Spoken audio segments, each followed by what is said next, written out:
And that's legally all we need? Legally, all the meetings are sent to the press at the beginning of the year. Oh, okay. And that's The it? organizational meeting, yep, so that's legally we're covered, yep. All right. All right, it's 7 o'clock, so I'll call this meeting to order. Welcome to the second April meeting of the Village of Ballston Spa Board of Trustees. And we have 13 attendees with us so far. Welcome to all of you. Glad you could join us tonight. Now it's 14. And I will mute the panel and ask everyone to join me in the pledge to the flag.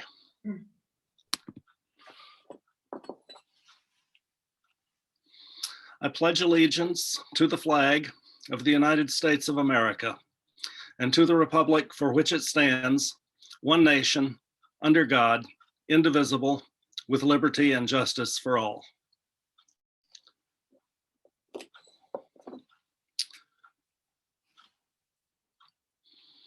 And the panel will now have to unmute themselves.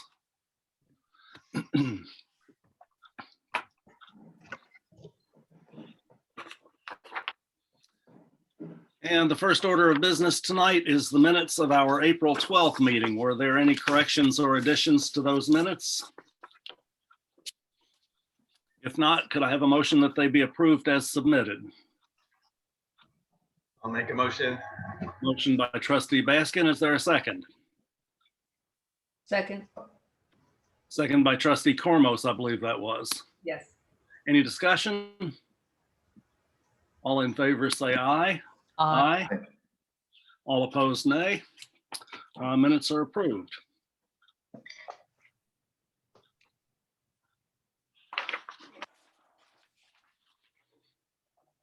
Next order of business is mayor announcements. I have a handful of announcements tonight. First of all, I'm very pleased to announce that as of today, the Department of Public Works has cleared more than 2/3 of the water accounts that have missed 2 or more meter readings. So that's tremendous progress that DPW continues to make on that issue. And we're optimistic that they'll wrap it up here shortly. Second, the Ballston Spa Police Department did apprehend the 2 juveniles who apparently vandalized the Kelly Park playground. Because of their age, they will appear in family court. DPW has repaired all the damage at an estimated cost to the village of somewhat in excess of $2,000.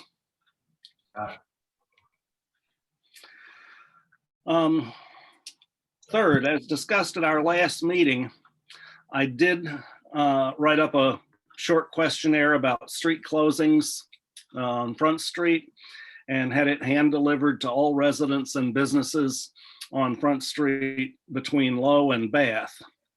The results have been pretty slim so far. We've had 5 surveys returned out of 30 that were sent out. 3 of those support closing Front Street 3 nights a week as we did last summer. 1 supported closing it 3 nights a week plus all summer if we wanted to. And the 5th didn't support any closing of it at all. 4 out of 5 said that they have no other entrance to their quarters besides Front Street. And several mentioned issues with having to walk long distances to get to their residence or places of work. 1 business owner suggested that closing the street to traffic hurt her customer base. So I hope we'll get more of those in, but that's what we've got so far. Councilor Ferradino, who will join us momentarily, she tells me, did investigate the fiscal year and annual year questions that we had at the last meeting. She reports that the fiscal year does not need to coincide with the elections and the terms of office. Our fiscal year currently starts June 1st, and if we take no action, it will continue to start June 1st moving forward. However, we do need a resolution if we wish to change the terms of office from December 1st to January 1st, as NICOM suggested. So that's an open question. Is it the general sense of the board that we do want to change the terms to January 1st? That seems to make sense to me. Yeah. I agree. Yeah, I mean, it's fine with me what others are going along with. I just don't see any problem with December 1st. But if the consensus is to go to January 1st, then that's fine, as long as we don't have to change the fiscal year. Yeah, NICOM recommended January 1st because they said if anything happens with an election and there's an extended recount or something like that. Okay, that makes sense. Yep, Yeah, problems okay, with that December. makes sense. You'll Yeah, have to attend one more meeting, Christine. yeah, fine, no. Councilor Ferradino, could you prepare a resolution to that effect for our next meeting? Will do. Thanks.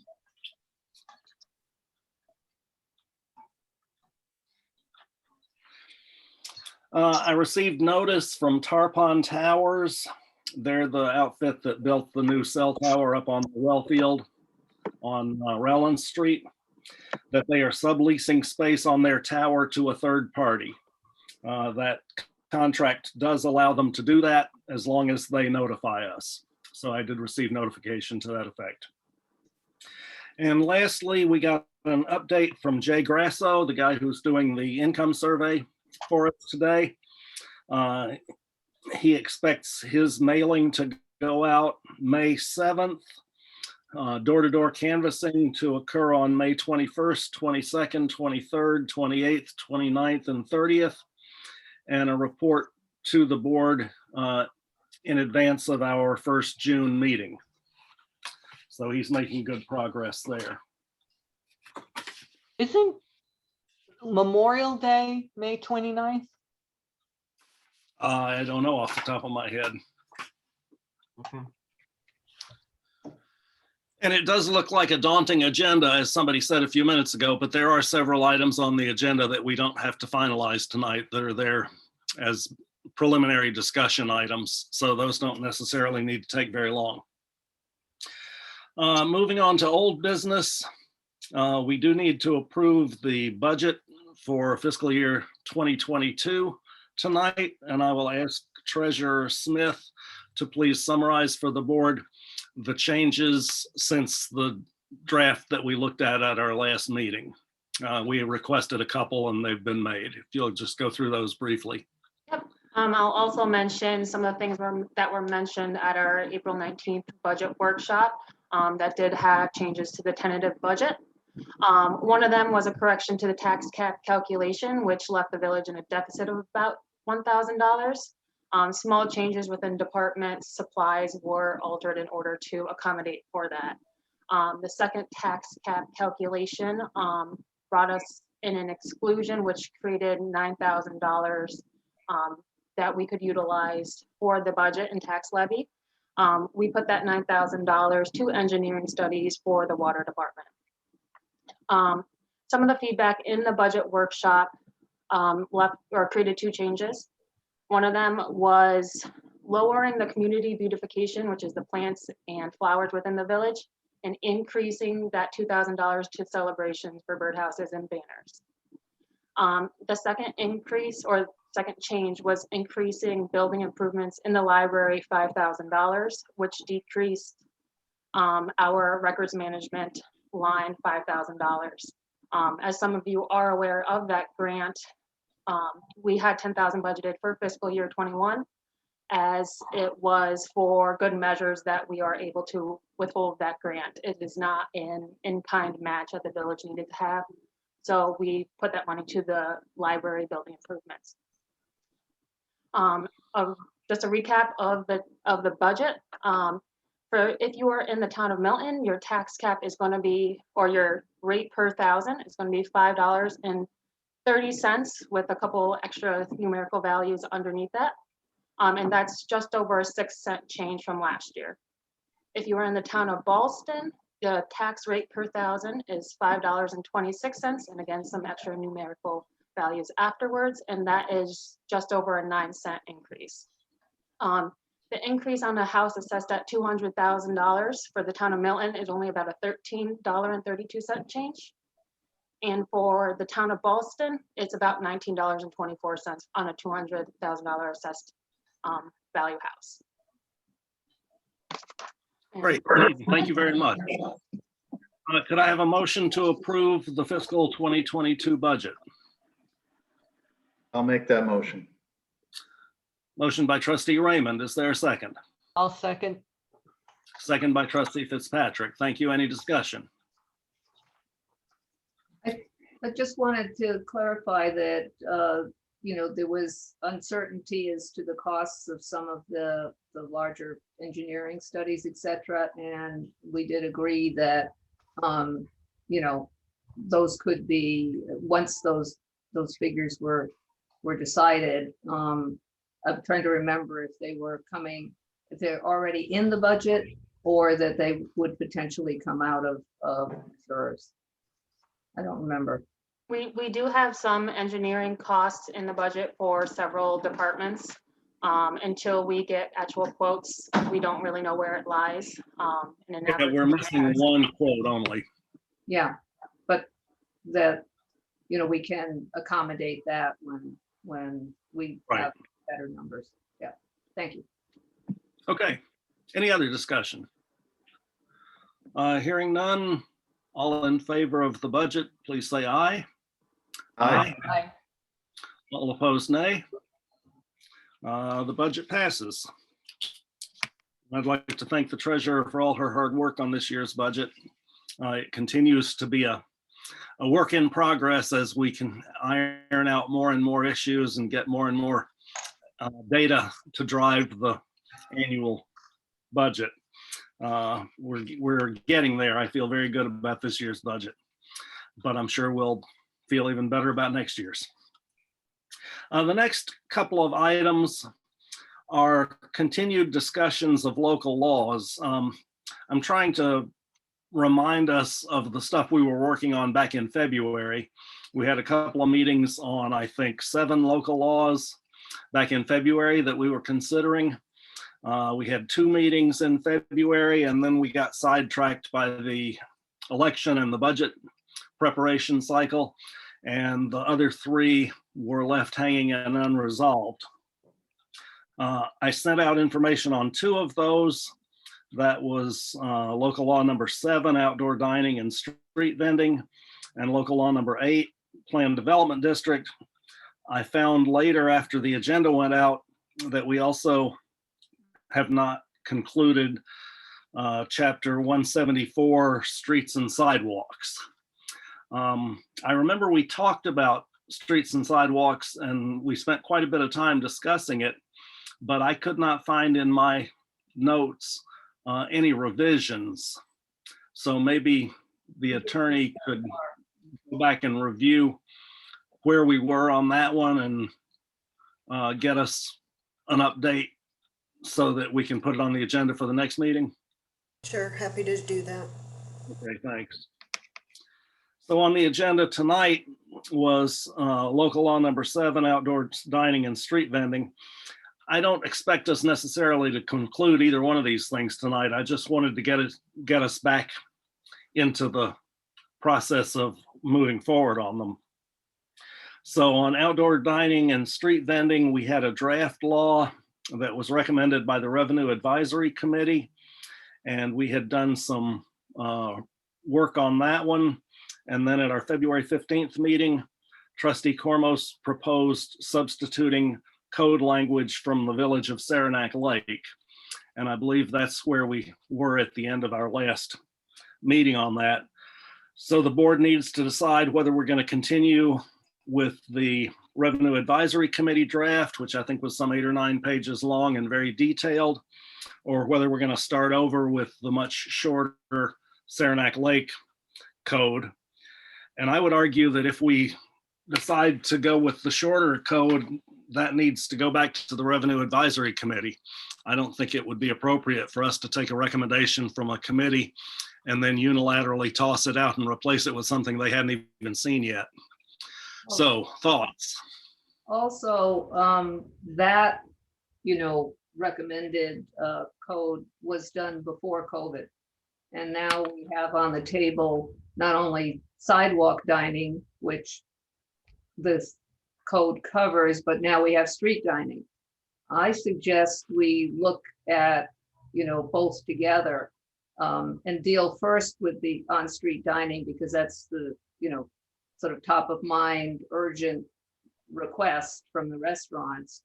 I don't know if we can do something, similar to last summer on a temporary basis, and then look to combine, the opportunity for restaurants to use street space, if that's going to become something in state law that is allowed.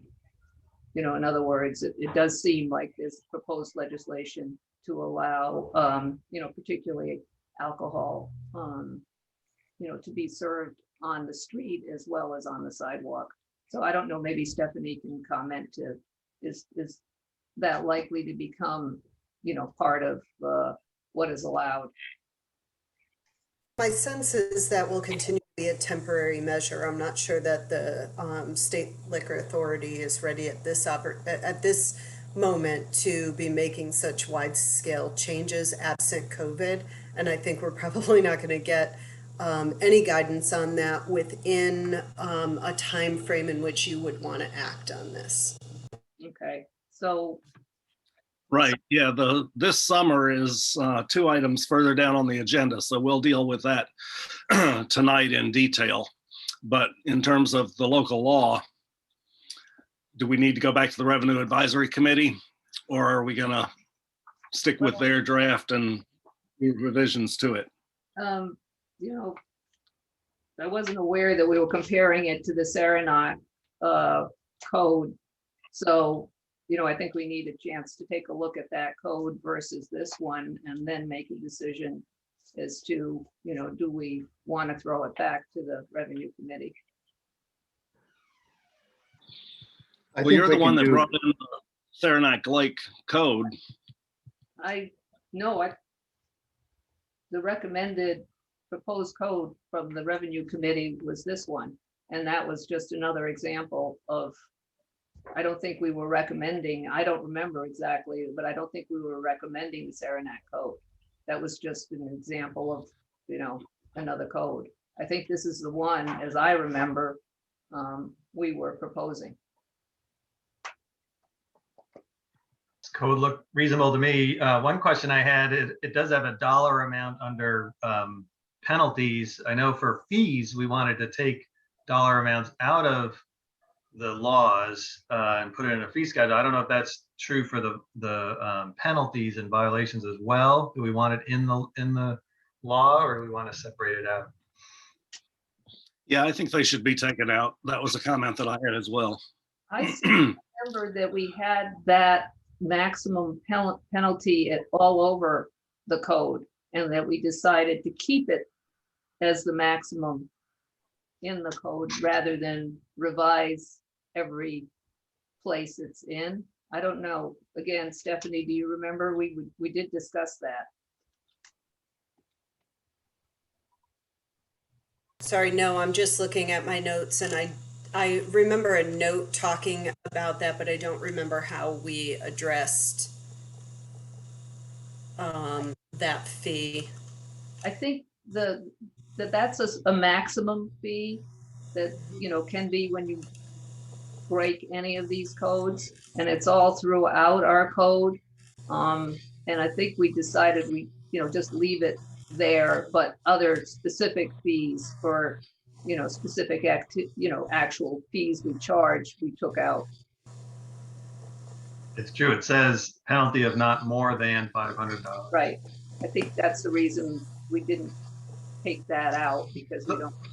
So then who determines the penalty? Is it the mayor or the building inspector? Who would then No. say how much? sorry, I wasn't sure if I was muted. The judge would make that determination because these are violations. So if there's a violation of the code, the process is they get a notice of violation, they end up in before the village court. So if the court's the one who decides the penalty with a recommendation, probably from me or whoever's prosecuting it. Thank you. I had a couple of things, and this is on the, and my copy does say Revenue Advisory Committee draft, and that's what I was making my comments on. Under application for permit, and this appears in some places, but it doesn't in this section. It says an application for a sidewalk shall state the name and address, but I think we should put in anything where we're talking about an application, we should have a statement be on a form issued and acceptable to the Village of Ballston Spa. So in other words, we want people to, we're going to need a form here that we develop. We don't want them just sending in their name, address, and we have it in other places, but it doesn't say it in that application for permit right there. It's a good idea. Does it make sense for us to do another workshop on these modifications as opposed to taking time during the meeting to go through individual provisions? I found that was somewhat effective, having the workshop and everybody could be looking as the changes were. Yeah, But I'm open to that if we want to do that. yeah. Not that I don't love you all dearly, but I've just spent the last 4 Monday nights with you, and I'd really like a week off. Well, I don't really want to meet every week. it's via Zoom. You sit in your office. Well, it also is not, I mean, with all due respect, I mean, we've waited this long. We don't have to do it this week. Do you know what I mean? It's, Yeah. I mean, I get why you don't want to, it's been very intense with the budget workshops and everything. We can do a workshop, but it doesn't have to be, next Monday. I'm not going to be here next Monday, so Yeah, so, well, maybe you want to do it, but So does it make sense to say we're going to revisit this a month from now and then have a workshop from somewhere in between? I think it does. Well, is that going to interfere with the timing of planning the summer for the people who want No, to use? that's really a separate issue. Yeah. yeah, that's a temporary permit basically to do on sidewalk and on street dining. So it sort of covers the restaurants. They're not violating anything because they're under this temporary. So, all right, so there's no timing issue. No. Waiting a month. No.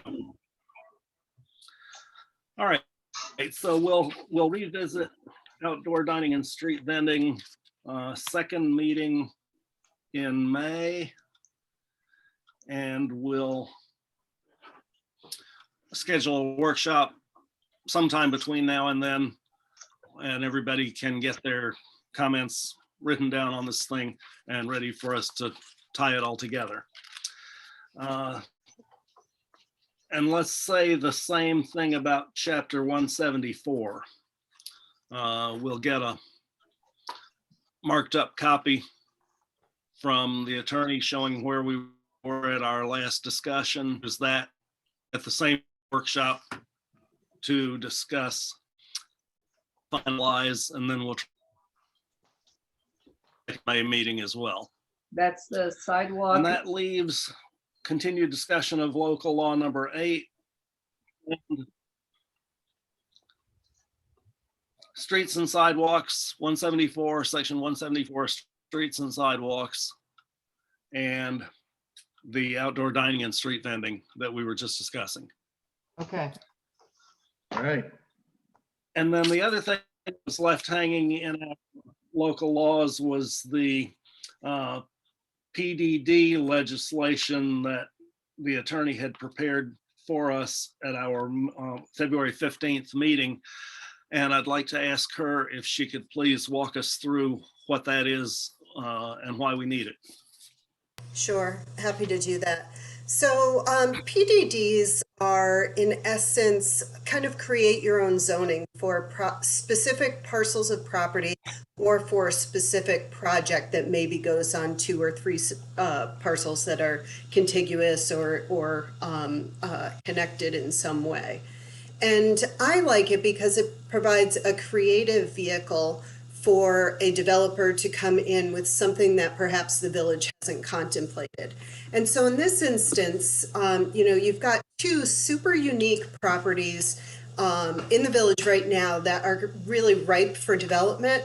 So if we look at the infirmary, that project is on a 9-acre site. It's got a huge established building, but it's zoned for single-family homes. So as of right, a developer coming in would have to knock down that structure and subdivide and put in a subdivision in that area. Not the highest and best use, and probably not any developer is going to touch that because it's just not worth the investment to remove what's there in order to conform with zoning.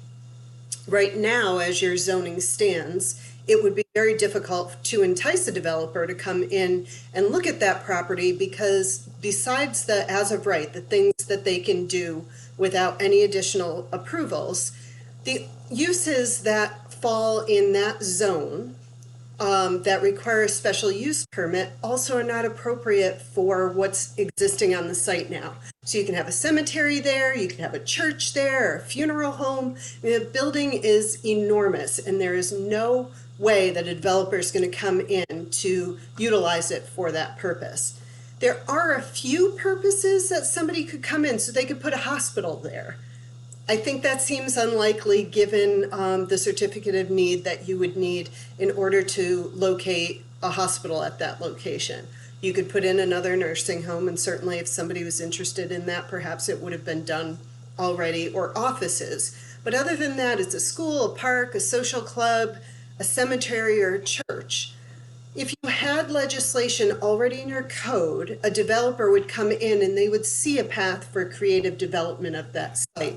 They would know what they needed to do in order to develop that site.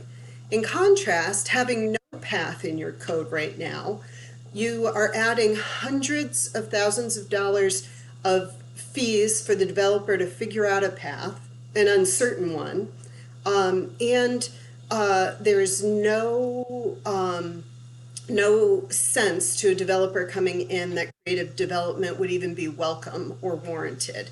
And you're also adding years onto the development process, in essence, scaring away any developer who might have some interest in that property. Angelica's probably in a similar situation.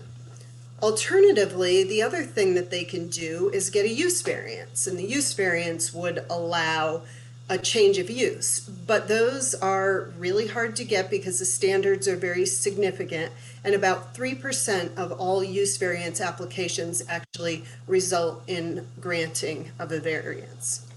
So what happens in this instance is a developer with an idea would come to the village board, and they would say, here's an idea that we've got. You can refuse the idea on the first viewing of it because you don't think it's appropriate. The town or the village board would have that ability to just say, nope, we have no interest in that whatsoever in our village. We don't even want to hear the rest of the application. That can be written into the legislation. But typically what happens if you have a project that sounds interesting, you accept the application.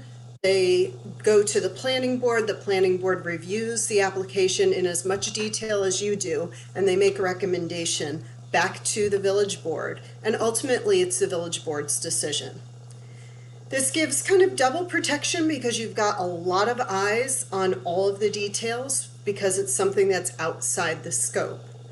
I think there's been some hesitation because of the interest that the village has in proceeding with a comp plan and a zoning code update. The problem is those are years-long process and also very expensive. And by the time you enact those, you may have lost out on some opportunities. And so I've been thinking about, those issues and how those were raised and the concerns that were raised. And my thought is this: the PDD could be a temporary measure for the village while you are going through the process of the comp plan and the zoning code. And it may be at the end of those processes, you think that it's valid and it makes sense to continue it, but it may make sense to have the legislation sunset, which means some time period is set for when the local law expires as of right. And so you could say at the end of the comp plan, and once we have amended our zoning, the PDD legislation goes away unless there's a recommendation that we keep it. So that may provide you with kind of the interim ability to handle any projects that may come to the village in the time period, probably 3 to 10 years, that it will take ultimately to both get your comp plan updated and then your zoning changed to support the comp plan. And it allows you both the flexibility, but also the ability for those entities reviewing both the comp plan and the zoning amendment to decide whether it's appropriate for the village. And I think, I'm concerned that you've got vacant properties that are ripe for development. You're going to lose out on an opportunity if there's no path forward. Most of my work is done with developers, and they go in and they analyze the code as the first step. And if the code is too difficult or too cumbersome, they walk away. Okay, thank you very much. Any other discussion on the draft? And once again, we don't have to resolve this tonight. We can add it to the list that we're going to look at in the workshop and put it on the agenda for a month from now. But any other discussion anybody wants to have right now is certainly in order. Yeah, I kind of went through it pretty thoroughly. There are some things that seem contradictory, which, we could iron out obviously in a workshop. And there's some other things as to the review process that I think need to be fleshed out a little bit more. But I guess one of my number one main concerns here is it seems the discussion about the PDD is in relation to 2 properties. So I don't see any reason whatsoever why the PDD wouldn't just specifically talk about just those 2 properties. And if we wanted to use a PDD for those 2 properties, and again, have a sunset, like Stephanie mentioned, like a year from now with the opportunity for annual renewal and also amendment at that annual renewal. That certainly would be a possibility, but right now there's a spine and it needs to be fleshed out. And, specifically about land use types, about distribution, percentages of land use types, basically zoning has to be put in this PDD. So, I understand that it's a multi-year process potentially for the comprehensive plan, but to really flesh this out to where it needs to be is going to take it maybe not just as long, but a long time. So I guess I'm not opposed to it, but it needs a lot of work to get where it should be. And it sounds like we're really only doing this for 2 properties, so it should be confined to those 2 properties. And, we can revisit it Well, I once. think we've got potentially beyond that. Potentially we've got Ricketts at some point coming online. We've got the old Agway site between Court and Science Streets, along with the adjacent vacant property and abandoned rail bed. So I think there are more than just 2 properties that it might apply to. Well, if you And want I to also think add that the those- flexibility in a PDD is exactly the point. Yeah, and that's exactly the point that's is, exactly the danger have with a specific PDD. rules. Yeah, I agree. I mean, for one, it's us doing the zoning. Anyone here have a planning degree? And know how to write code. I mean, for us, to write the code, well, our attorney does, but I think we would need some, clearly, I agree with Sean. This PDD is wide open. It allows anything to happen. And basically, it's going to be developer driven. I don't think anybody's going to come with something so unusual to these areas. They're going to propose, there's 3 classes: industrial, residential, and commercial. It's going to be something. And we've already started the comprehensive planning process. The existing conditions part is almost done. We're looking at developing, finishing an RFP, and we need the board's direction as to what that comprehensive plan consultant is going to do. And we've had recommendations from our technical assistance grant sponsor, CDRPC, which is Capital District Regional Planning Commission, to focus on those particular areas and to expedite the planning for those areas and focus on the land use. The biggest thing that bothers me about a PDD, it cuts out any of the input that we get from our residents and our stakeholders, which is part of the comprehensive plan process. No, it doesn't. It's got public hearings built into both processes, both the process before the planning board and before the village board. I disagree. I think public hearings is after all the work has been done by the planning board, etc. Then you have a public hearing, and very seldom do I see things change dramatically after a public hearing. If you're modeling this on what they do south of here, their process is incorrect. So I think I know which towns your experience comes from, and all developers and professionals associated with that can't understand why the public hearings happen after the real work's done. It's not how it's done up here, in my experience, and I've done plenty of these on both sides. Up here is where we've never had a major development. I think the last major development was Mohegan Hills.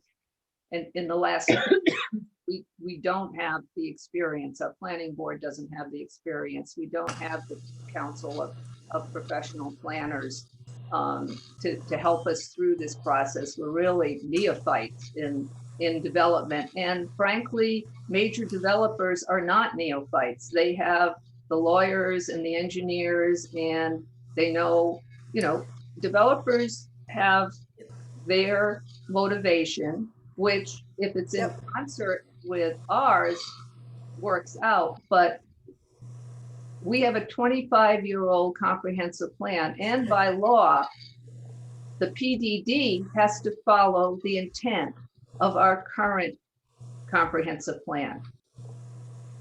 Our current comprehensive plan is out of date. It talks about single-use zoning. We don't necessarily want that anymore. Maybe on the nursing home site, we want mixed use. Maybe we don't. The residents in that neighborhood, should have some input into what happens in the future here. I hear what you're saying, trustee, and let me just say to you that in the process of developing this legislation, I think a lot of your concerns can be addressed. So for example, one of the things I'm hearing you say is you don't have the expertise. But what you can do is hire the expertise at the cost of the developer. So you've got independent people like myself, or you could get somebody else to handle it on the village's behalf and paid for by somebody other than the village. So that you've got the support you need to make the decisions that are consistent with how you want to shape it. So I don't think that's a stumbling block that you can't get over. But that's if we pass the legislation, then most of the decision making falls on the planning board. It doesn't. No. They simply review it in as much or as little.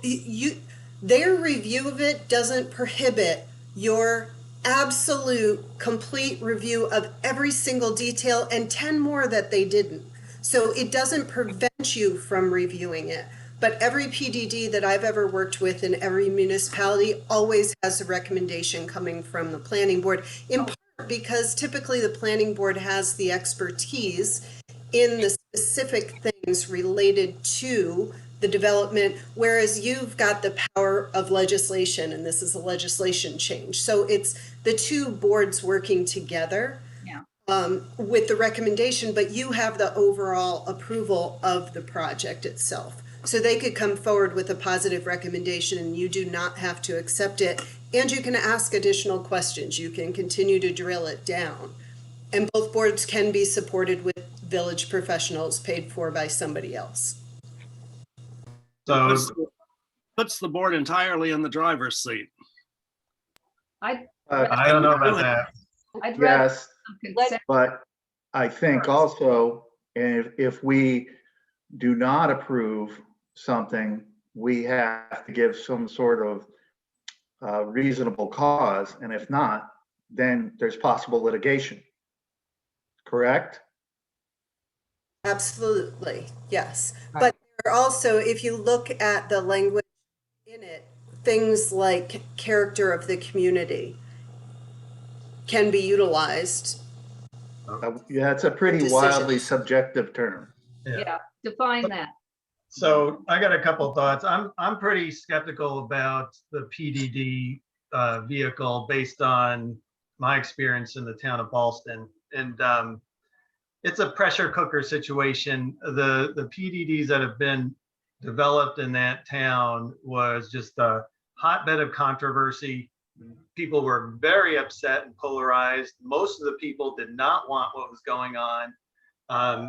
I've seen plans presented to the town board that then something's happened, and then get changed. The building footprint might stay the same, but the tenants change and the idea change. I've seen developers bring the town to the court multiple times as a result of the town's decisions regarding their PDD. So I'd rather look at the zoning in the absence of a specific developer and a specific proposal. Look at the zoning in a proactive way, because once that developer gets in there, everything gets very pressurized and difficult potentially if there's disagreement and contentious. Court is not unlikely if there's disagreement, and there are mechanisms for us, I think, to plan to create the zoning that we think makes the most sense, and then developers, and is hospitable to developers, allows for some creativity, but also puts in place guidelines that can't be challenged in the same way because they are in law, and that's what you have to deal with. They're the the railings that the developer has to deal with, and it just, I think, will make for a smoother process. If there's ways we can expedite the creation of the zoning, that would be great. There's it'll also help reduce the cost of projects. God knows the PDDs in town of Ballston did not reduce the time it took to develop those projects, did not reduce the cost to the developer or the town. It was over a decade that one PDD took to actually get developed. So there's no guarantees with a PDD in terms of expediting. I think also what the owner of one of the properties is asking for that property is going to be a big factor in what happens and the timing of that. So there's just lots of variables in terms of the timing, but based on, I want to add also that the current administration in the town of Ballston, one of their platforms when they ran for office was the elimination of the PDD because it was so contentious in that town, so destructive. People were not happy with the results, and they won their elections by a landslide. And they are planning to get rid of the PDD because it caused so many problems. So I am just very skeptical of this mechanism of zoning. Yeah. If I may, also, I just from my standpoint, we are PUDs or PDDs as they're called. This is zoning. And it seems to me that through our comprehensive planning process, that's what we're trying to get to. So it seems to me, you know, if we should, to the best of our abilities, you know, stick to that plan. And I realize that that's very hard because we've seen a lot of these properties languishing and some of them are downright eyesores. But we had a suggestion from Kate Maynard about who's on the Capital District Regional Planning Commission about taking land use, and this is, you know, to what Ben is speaking, taking land use and sort of fast forwarding it as part of our comprehensive planning process, and also getting to zoning of that particular land use and particular parcels, so that, you know, I understand what you're saying, Stephanie, that this comprehensive planning process is 3 to 10 years, and that's unacceptable. But I think, you know, first of all, I don't think that's necessarily the case. And this proposal that she had would allow us to just look at land use and sort of fast forward that process. I also think, you know, when you look at the PDDs or PUDs to Ben and Sean's point, when you're talking about developers, you know, if we end up doing something or getting something that they don't like or want to change or whatever, they have plenty of money and time to fight us. They've got a lot more than we have. So Want to see a fund balance disappear? so, and they'll be, if they really want something, they'll be as litigious as you can think of. And when you say we can have them, we can use them to develop a plan or develop a we can use their money. It's like, well, my reaction to that is, well, yeah, how do you think that'll turn out? I mean, if we're using their money, it's going to come out the way they want it to come out. No, every municipality allows for an escrow account which gets replenished before you go to the next meeting. So the escrow account pays for the professionals that you choose that are your professionals. Look at the town of Malta, they do it all the time. They use Chazen Engineering. They have a specific 1 or 2 guys that they work with. When they have a question, they pick up the phone, they call Chazen, and then they send my client a bill. Do they have PDDs in the town of Malta? Absolutely. Global Foundries was probably the most famous PUD or PDD. Mm-hmm. I think it just opens up, but, you know, because if we have a comprehensive plan, then we have some consensus, and we have public input. And I don't think you're going to have those documents during my next several years on.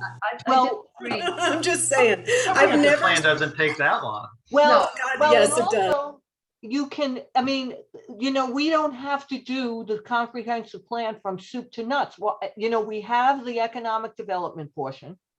We're working on the transportation portion. The portion that's outstanding is the land use. And according to, if I'm reading right, what Kate Maynard sent us, you know, we could look at this particular land use and focus on these, you know, outstanding properties that we think we have and develop your zoning for them. I mean, it's an alternative, and do it quicker than doing the entire comprehensive plan. And I think it could end up being as the same amount of time that it'll take us to develop a PUD, which I think I get that it's politically problematic, because there's always at some point some group wakes up and decides they don't like it, and then war begins. All right, I think we need to move on from this topic at this time. I have heard 4 trustees speak against the concept of having a PDD, and therefore I am not going to put it on future agendas, and I'm not going to pursue it past tonight. But I just want to say that I'm very disappointed by this decision, because I think we're facing some opportunities in the near future with development that would really boost the village and help us get where we want to be. And I think we're taking a big risk of throwing those down the drain by not pursuing the PDD. May I? So let's may I move ask a on question? now.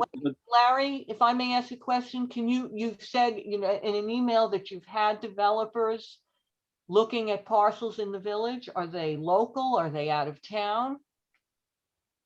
Can you share that? I've had 4 developers call my office and request that I give them a tour of the undeveloped and underdeveloped properties in the central business district. Which 2 is, of them are household names that you would recognize as major players in the regional real estate game. The other 2, maybe not. I showed them all Angelica. I showed them all the infirmary. I showed them all the rest of the vacant properties downtown. We talked about opportunities. My sense is that there's a great deal of interest and that we could very realistically have a large developer wanting to come into Ballston Spa and do some stuff downtown very quickly. And I don't think we're prepared to deal with that. Are you saying, Larry, that they've already told you that the current zoning of those areas is contrary to what they want to develop? Because we do have mixed use zoning in the central business district. It's actually, needs probably some tweaking and needs some design guidelines, but we're, probably halfway there. And that's why I think it will not take that much time to focus on the central business district and improve. I've heard all of these arguments. We've been talking about this for 20 minutes or so. I don't need to hear them again. You're not going to persuade me. I'm not going to persuade you. Let's just move along. No, but let us commit to working on zoning and creating a faster track kind of process in alignment with the comp plan process that can create some zoning that we're all happy with, and not just, back burner it and we're not dealing with it. But yes, let's deal with it in some way. Let's Yeah. move forward in some way. I agree. absolutely. We all want to develop these properties. Just that, I think, Mayor, we're sidestepping a huge problem for the town by not doing a PDD. I mean, It feels like an end around to the comprehensive plan. We need to move along here, guys. Yes, but we need to have a discussion, frankly, immediately, and if you want me to deal with it in other business, about do we write the RFP to do an expedited, focused, comprehensive plan followed by zoning, and potentially use the same, ask that same consultant to do both pieces for these 2 areas in the village. Or 4 areas, because Larry brought up 2 more locations. Yeah, well, we could include the commercial zone if we need, but I think Ricketts is going to be a while before it's ready to do anything. I would concentrate Yeah, on, that's 3 to 5 years away. yeah, the nursing home property, specifically that area, whether, we modify the single family zoning there, and then the central business district, including Angelica and the bowling alley and the central part of the village, to update that zoning. And then actually developers like good zoning because everything is they're All right. Can we move on with the agenda, please? We're Okay. kicking this horse okay, longer than we need to. business. The next item on the agenda is the summer plans for Front Street. I distributed the State Liquor Authority guidance document that was effective last summer. At this time, it has not been extended. Whether it will be extended or not, we do not know.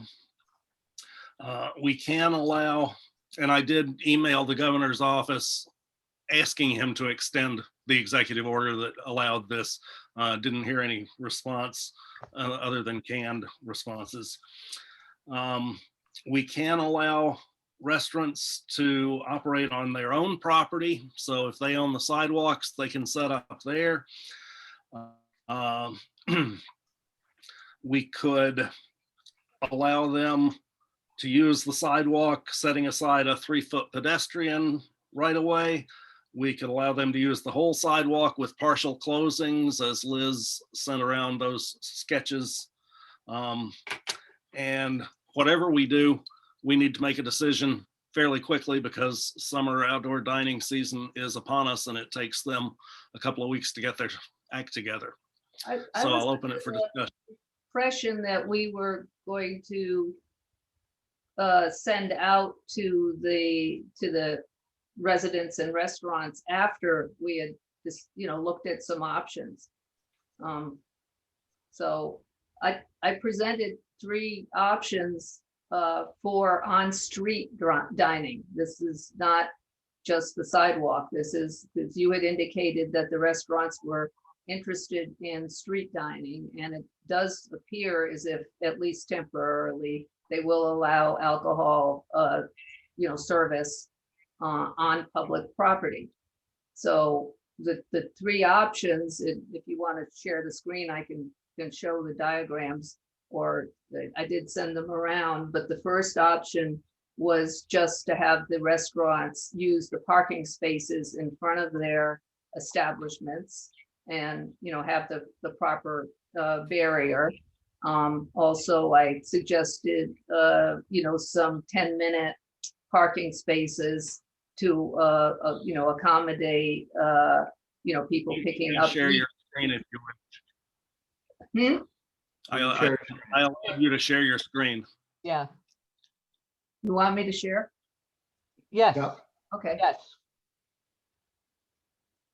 Share.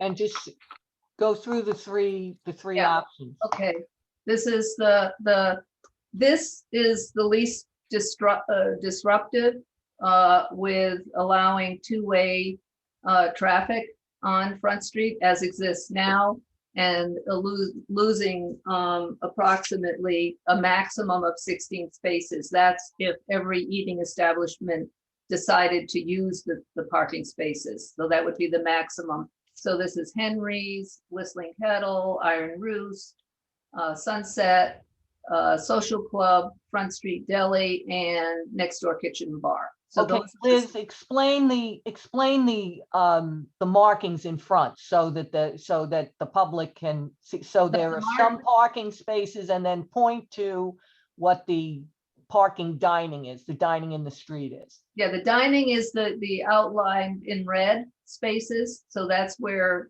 not of course at the sidewalk, but that's where they would put a barrier.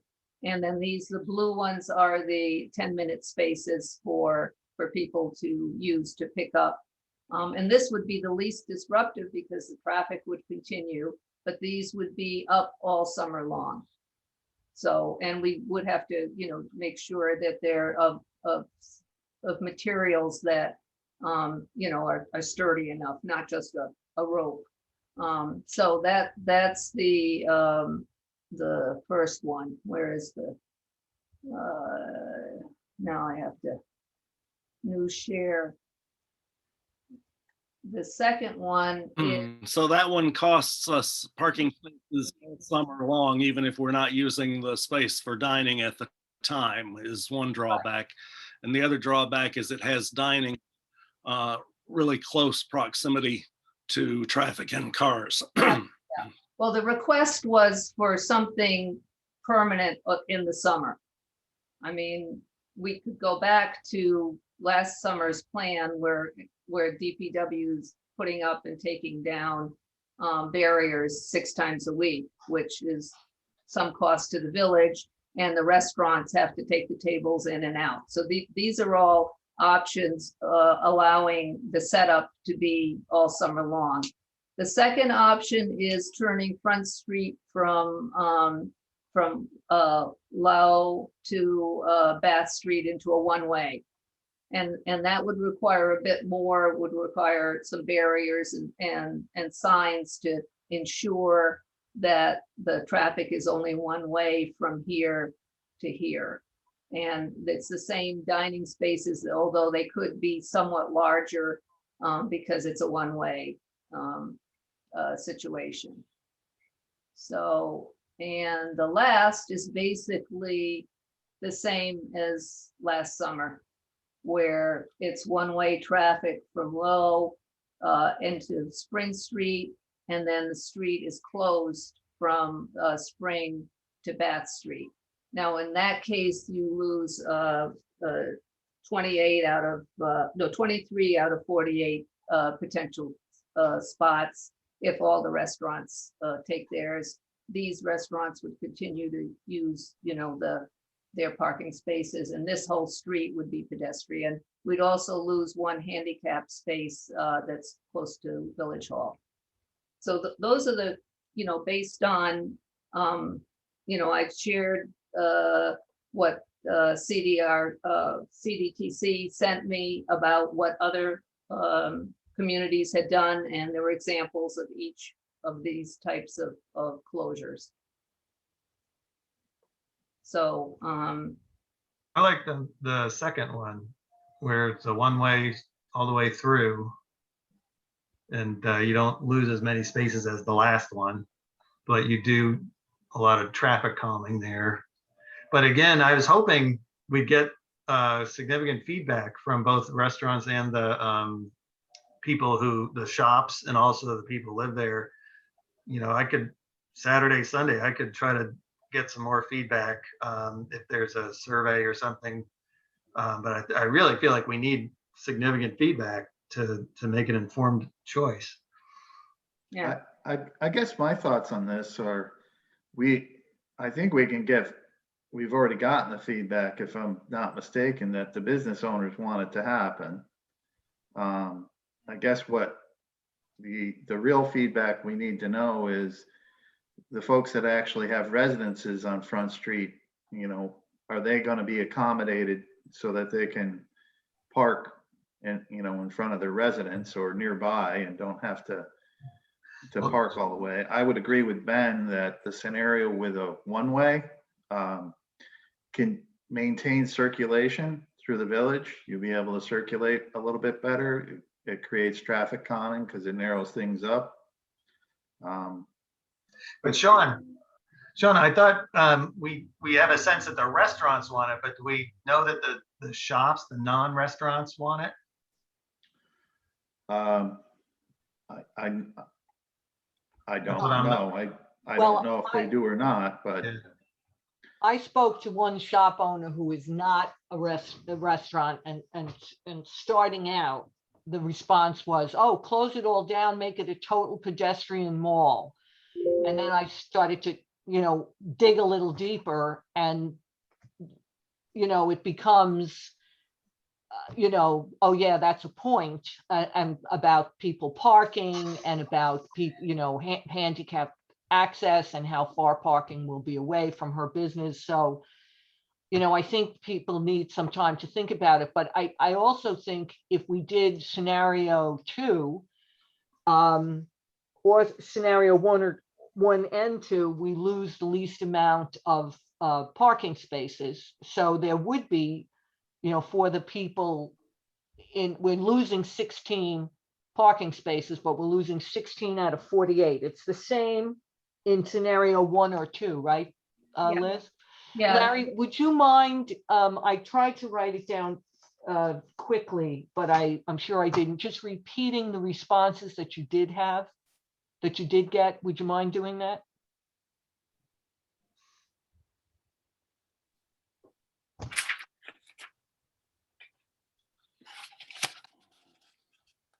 Five responses. 3 supported closing the street 3 nights a week. 1 supported closing the street 3 nights a week or all summer. And 1 didn't support any closing at all.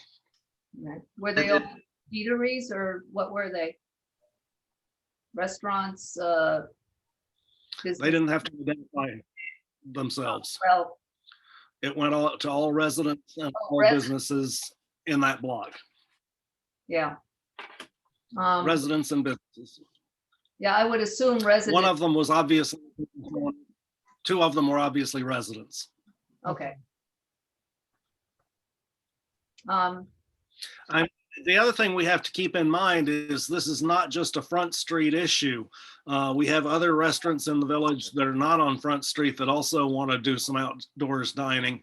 So one of the quickest and easiest things we could do to give them a signal that we're going ahead would be to pass a simple resolution to allow restaurants to use a portion of the sidewalk in front of their building for dining, as long as they leave, fill in the blank, an X foot wide strip for pedestrians. That would send a signal to these restaurants, several of whom have called up and asked, can I start planning? Are we going to be able to do this? It would let them know that, yes, we are going to be able to do this. So that would be something easy we could do. What about, That would affect all restaurants in the village. we had discussed doing sort of a, demonstration. If we essentially picked one of these options and left it up for a week. And then people could comment, how did it work? It was, if we let the restaurants block off their parking spaces and go with either the two-way or the one-way. And Can we make a temporary ordinance more to what Larry's saying for all restaurants and say it has a sunset at the end of the year? And that way we can test out and see how it works, but that allows all restaurants to have sidewalk dining as long as they provide, a minimum amount of passage for pedestrians along the sidewalk. I think Yeah, the sidewalk dining, the issue here is, are we going to allow them to have on-street dining, which it does expand the amount of tables that they can. Well, let's just do sidewalk first, because obviously the ones on Church Street aren't going to do on-street dining. Yeah. But yeah, I agree. Let's go ahead and Do that, yeah. pass something for sidewalks. I think you have to have 4 feet, right, Sean, of passage? Well, you can have 4 feet for a short stretch, but 5 feet is actually the guidance standard. Yeah. Yeah, but for temporary, how wide does it really need to be for a wheelchair or a stroller to get through? Well, for a wheelchair to be able to spin and rotate and change directions, it needs to be 5 feet. If you just want a passage through, you can go down to 4 feet. But again, that's only for a limited period, a limited section. It can't be continuously 4 feet. It has to. So this is just where they're eating. This is just for their tables. Right, yeah. should work. So if it's Right. under, I'd have to look at specific provisions, but if it's under a certain footage, and it's usually, I think it's like 50 feet or 25 feet, as long as it's a short section where it goes down to 4, so there's the opportunity for a larger section if a wheelchair wanted to change direction, they could. So We're basically allowing what they're already doing. So do we have And word? the other thing we allowed last summer is we allowed restaurants with parking lots to put tables in their parking lots Yeah, I at their think, discretion. yes, yeah, and I think we want to do that again. And the moral equivalent of that is allowing people to, on Front Street, to be in parking spaces. Yes, I definitely, I had that comment myself, like the 50 Diner could expand into their own parking lot. And I'd like to see that. And Ribbon Cafe could go into the alley. I'd like to see them have that option. Yeah. We can So pass could that. we make a simple resolution tonight to allow restaurants from starting May 1st and ending October 1st to place tables on the sidewalks as long as they leave a passable section clear for pedestrians, and to allow restaurants with parking lots to place tables in the parking lots? Yeah, I think we should say 4 feet. Yeah. yeah, a Yeah. minimum of 4 feet. Yeah, I don't think any restaurant's gonna take more than 50 feet where their tables are. I No. don't think, so it would fall within the ADA requirements. Okay, so who's Right. got the resolution? So what the mayor said sounded good, just to add Yes, that 4 feet absolutely. piece. All And right, so from May 1st to October 1st, restaurants in the village are allowed to put tables on their sidewalks so long as they leave a 4-foot wide pedestrian pathway. And restaurants with parking lots are allowed to put tables in their parking lots at their discretion. Yeah, I also think we should make it so that that walkway should be from the curb. Yes, from the tables to from the end of the table to the curb. Has to be Right. 4 feet, right? Well, we want to avoid tables on both sides of the walkway. Yeah, which is why we Right. need, Yeah, yes, yeah, that's gonna be difficult on Front Street because of people like trees.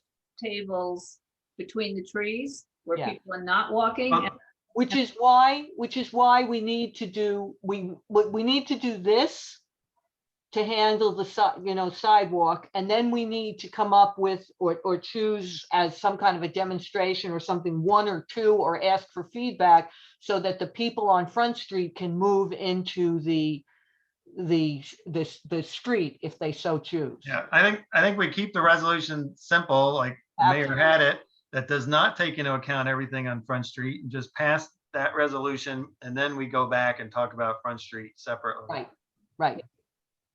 Yeah, All right, could I have a motion to allow all restaurants between May 1st and October 1st to place tables on the sidewalks in front of their buildings as long as they leave a 4-foot wide pedestrian path, and to place tables in their parking lots at their discretion? could we add to that resolution a 4-foot path between their table and the curb? Well, I mean, you can get into details, but if someone sits at the table and intrudes into the the pathway, the table is still 4 feet, but they're now blocking someone's way. I So see, okay, all right. I'm just sorry. say they need to have a 4-foot clearance. There needs to Okay. be unobstructed clearance for 4 feet Okay, there. Yep. okay, that's good. Could I have a motion? I'll make a motion. I'll second it. Motion by trustee Baskin. And who was the second? Liz, Trustee Cormos? yes. Okay, any further discussion on that specific resolution? All in favor, say aye. I, All opposed, nay. Do we- Okay, that motion carries. Now we're back to the question of Front Street. Yeah. Do we want to circulate these plans and, let people see, or do we want to pick one and then try it? I say we move ahead. I mean, they're not that different. I'm comfortable going with number 2, where it's the one way all the way through. yeah, I'm comfortable with number 2 also, which allows for the 1 lane of traffic. I mean, and if we want to do it, we want to say, I think we need to leave it for at least a month, like the month of May. And if we hear no objection, or if people support it, then I think, Now, just to be sure, to be clear, the premise is that this will be permanent 7 days a week, Yeah, correct? yes, Okay. so, Well, I just want to make sure the public was clear that was the intention. Mhm. So, And right, we're gonna use concrete barriers, like heavy stuff that they gotta haul in with big yellow machines to separate the cars from the dining tables? no, I don't. well, yes. Well, I don't know that we necessarily have to have that. We have to have some, in some of the examples we saw, they have, you know, that it has to be demarcated and there has to be, you know, certain inches from the vehicle, but it doesn't have to be concrete. It could be wood, it could be you know, wooden planters, you know. Do we know the impact attenuation of a wooden planter? I think we also need to lower the speed limit way down so that becomes less of an issue. We're not going to be having somebody do 40 miles an hour. I don't know, what is the speed limit on Front right now? 25 or 30, I think. Yeah, it probably needs to be lowered down to 20 or 10. You know, it's a one-way, it's going through, there's restaurants on either side, there's people, you know, it's. Well, people are gonna travel at whatever speed it's comfortable, no matter what it's posted at. So I do think you need some form of barrier. I don't think it needs to be a continuous barrier. You know, could be simply mafia block, spaced out with What is 5 foot. fine mafia block? Sounds like, you know, what is that? What is that? It's a square block. You've probably seen it, and it has wedges in it, so it's stackable too. And they're approximately, I think, 4 feet long, and they're probably, I want to say 2.5 to 3 feet high by about the same depth. And How much do they weigh? they probably weigh 500 pounds apiece. Ooh. So I mean, what I'm saying is if a car lost control, that's going to slow them down significantly. And, you know, I don't think it needs to be a continuous barrier, but if you had them spaced apart, that way there's also pedestrian mobility in between them. I think that would just be a good safety measure. I guess the question is, do we have anything like that in our inventory? And if we don't, how much would it cost? yeah, and are we paying for it?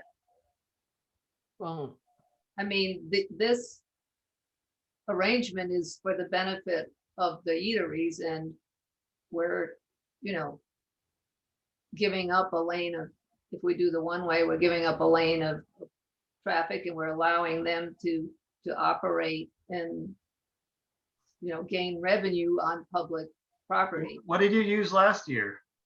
we certainly didn't use mafia blocks and We gee. closed it all the worked street out. entirely, so we used sawhorses and Or- yellow There was only- traffic cones.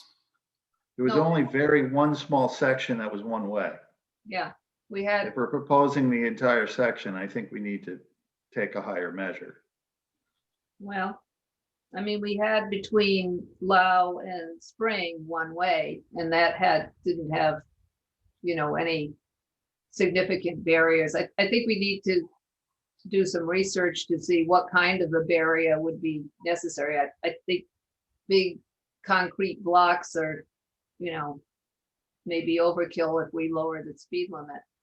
I mean, it's some sort of barrier to, you know, make it clear that, you know, and to protect if somebody veers off. You know how much they cost, Sean? Not off the top of my head, no. I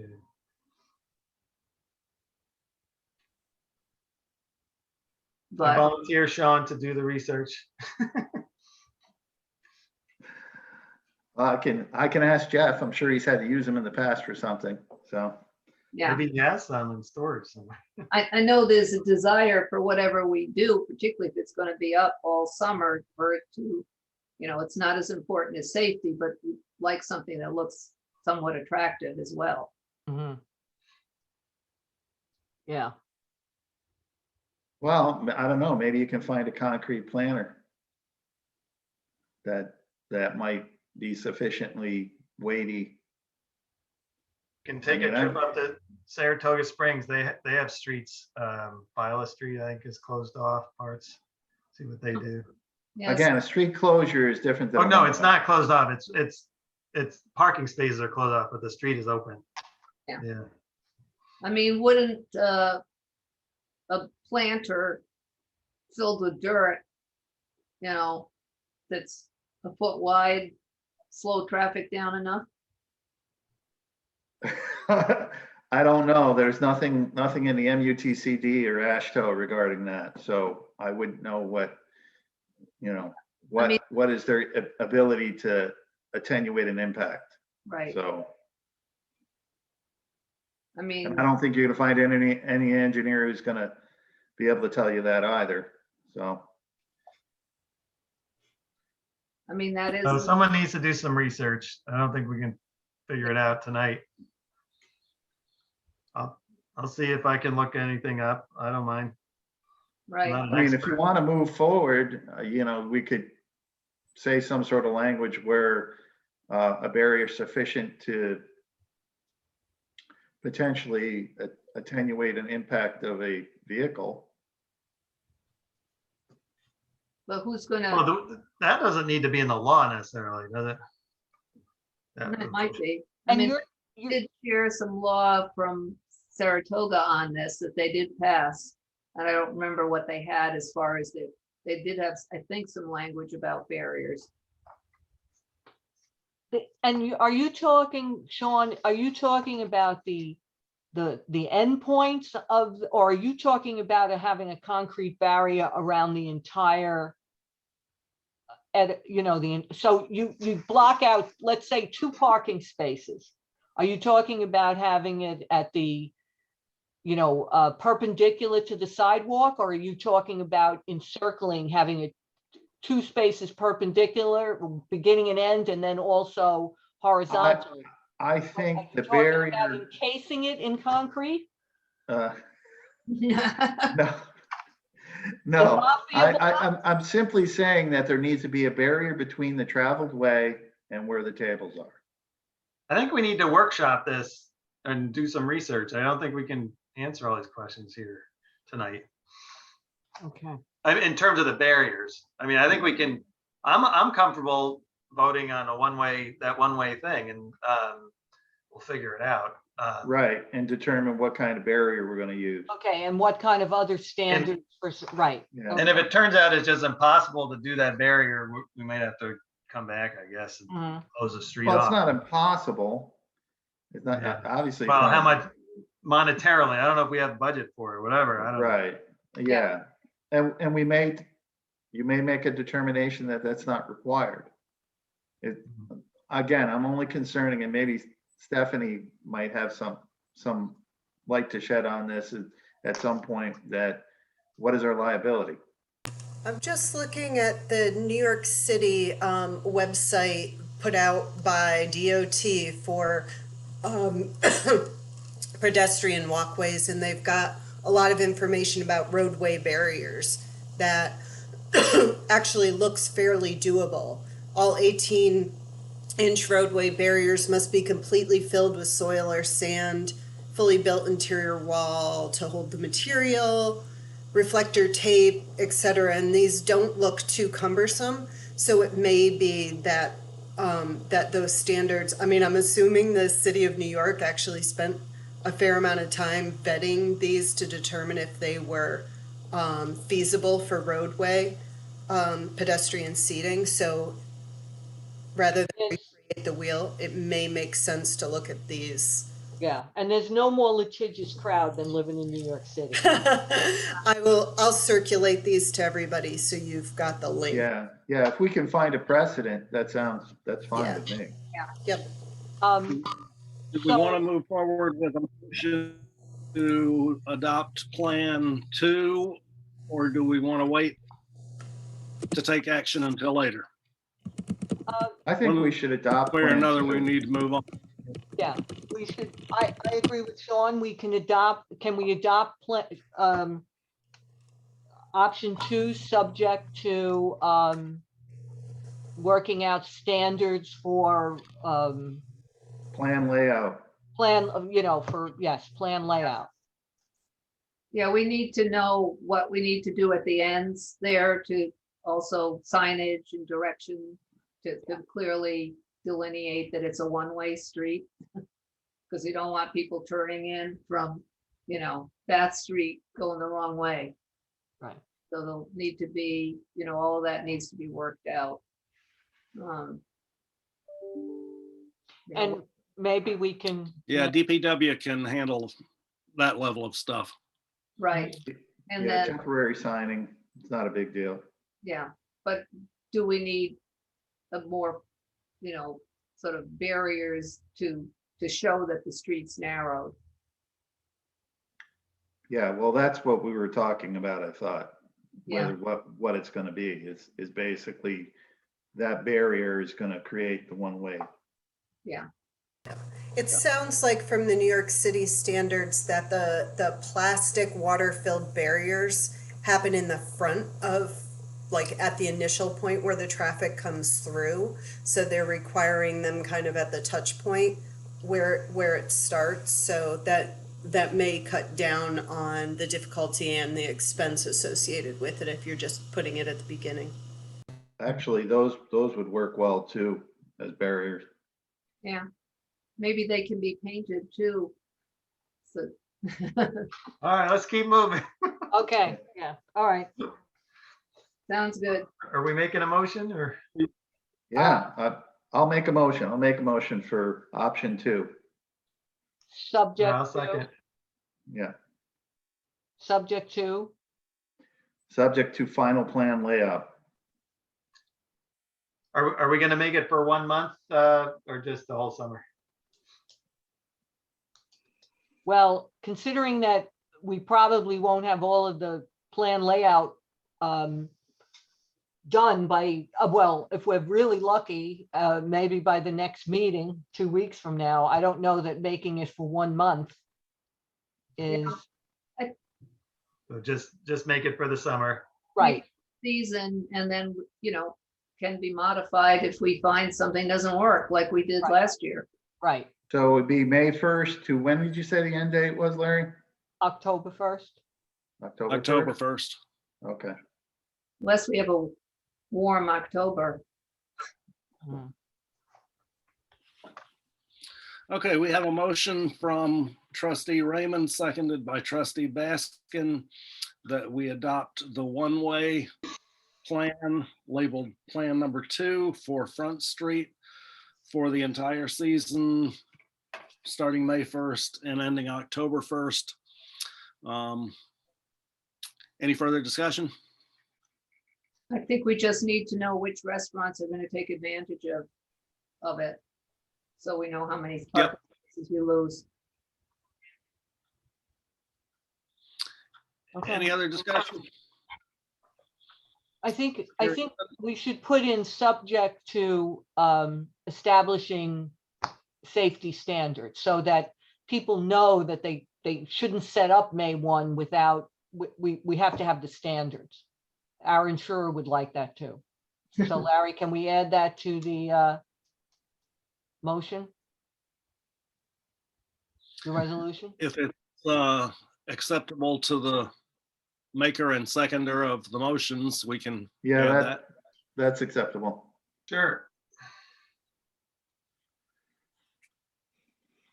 And what was that again, Christine? Subject to development of specific, To establishing appropriate safety standards. That'll cover it. Safety materials and standards, maybe. Safety materials and standards, yes.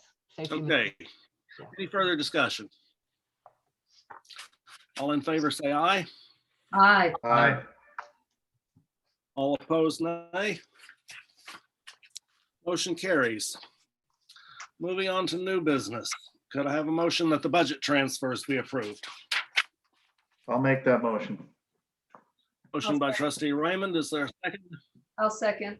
Liz Cormos. Second by trustee Cormos. Any discussion? All in favor, say aye. Aye. Aye. All opposed, nay. Budget transfers are approved. Could I have a motion that Thomas McDonough be appointed as a part-time police officer for a period of 1 year? I'll make that motion. Motion by trustee Fitzpatrick. Is there a second? I'll second. Second by trustee Baskin. Any discussion? All in favor, say aye. Aye. All opposed, nay. Motion carries. Could I have a motion that Fox Pest Control be authorized to solicit pest control services door to door from May 9th to August 31st, 2021? All required paperwork has been submitted and applications have been approved by the building inspector and police chief. And I would note that this is the same outfit that we went over around and around with last summer before finally approving them, and then had no difficulty with after approving them. Could I have a motion? I'll Uh, make that motion. Seconded, and thank you for Motion the by trustee reminder. Raymond, second by trustee Fitzpatrick. Any discussion? Is there All in any, favor, say aye. Larry, is there any provision in there that they follow COVID guidelines? You know, they're going door to door, Yes, that they, you know, yes, This clerk said yes. okay, good.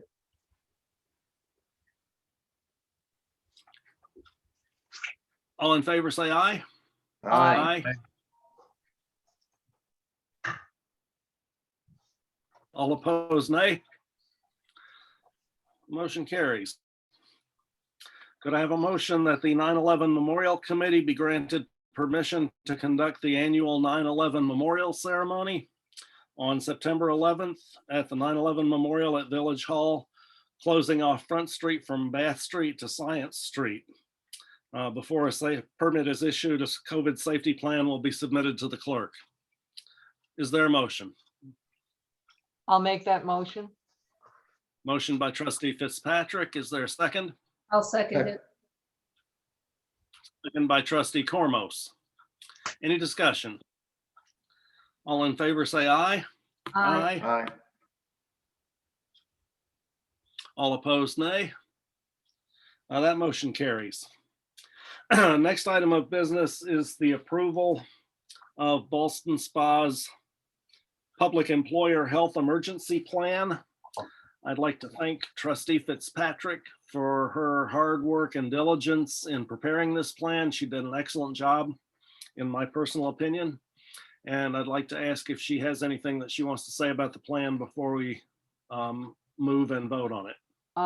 Just if I may, this was, as I circulated it to all of you about a week ago, this is something we were required to do by law. We followed all the requirements of the statute.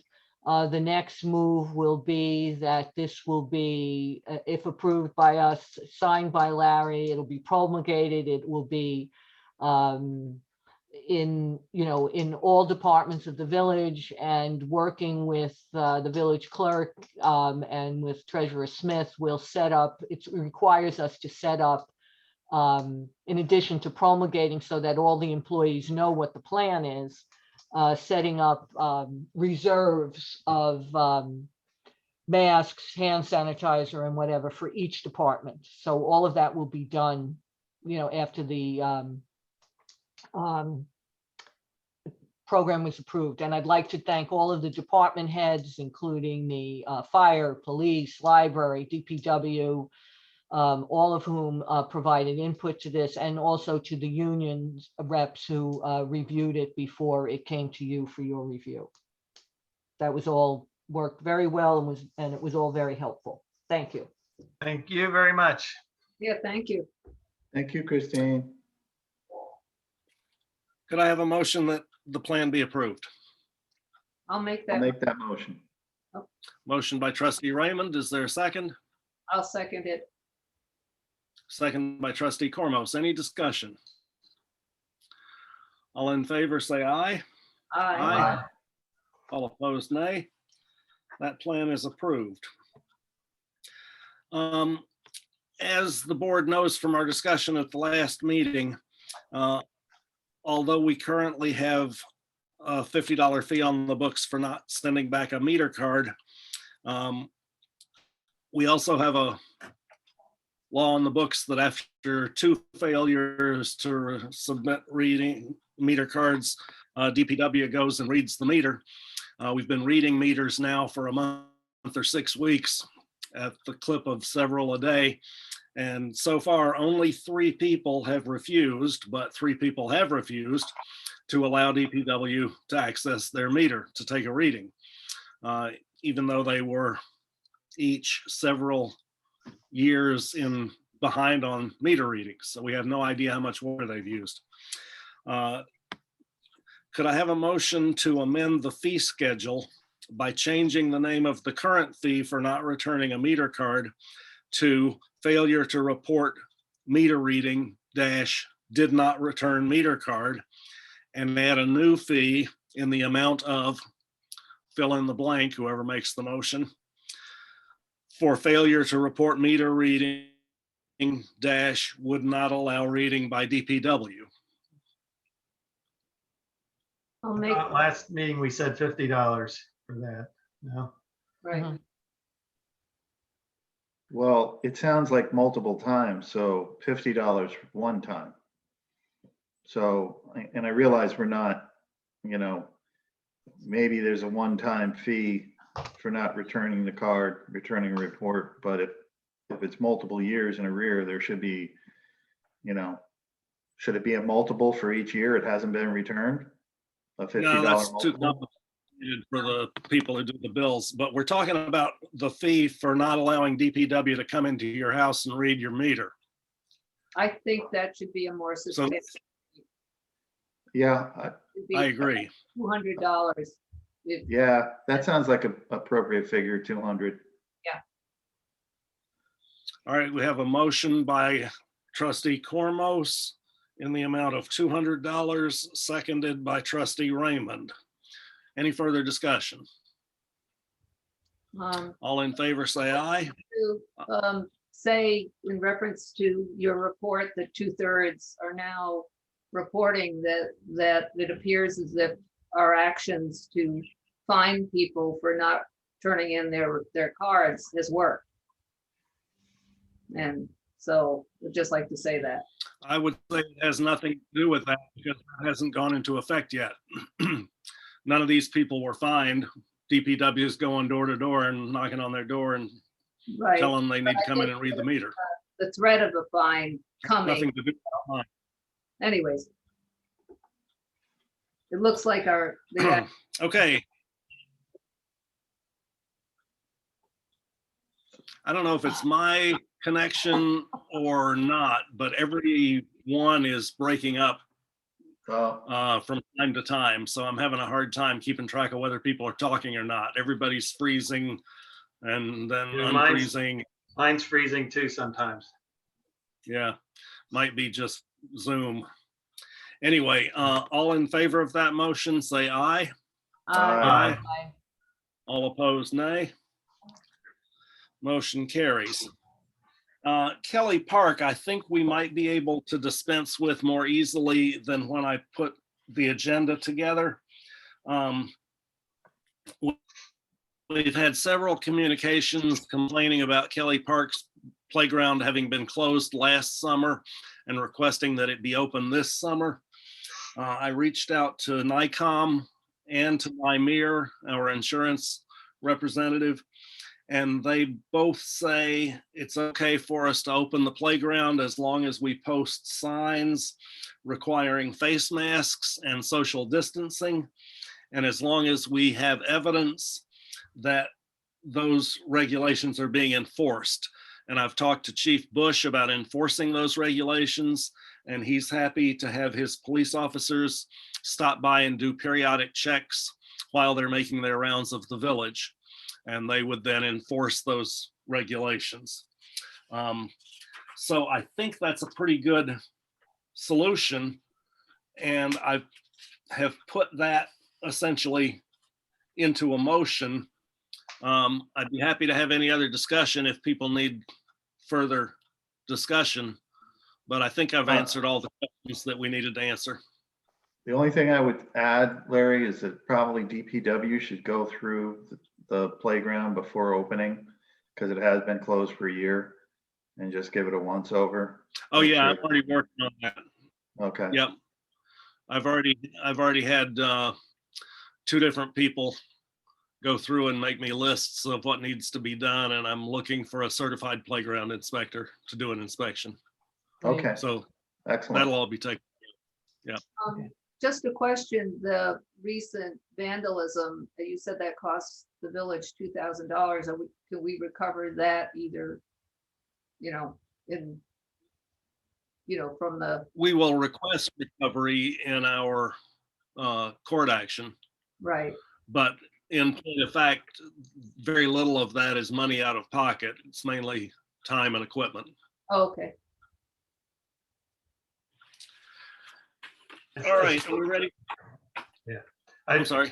It's probably too much to put hand sanitizer station down there, right? And keep that filled. We won't complicate things with that. Yeah. Yeah, I'm guessing. Recent data is showing that not much passes from, hand contact. I don't know. It's Yeah. No, more yeah. in the air.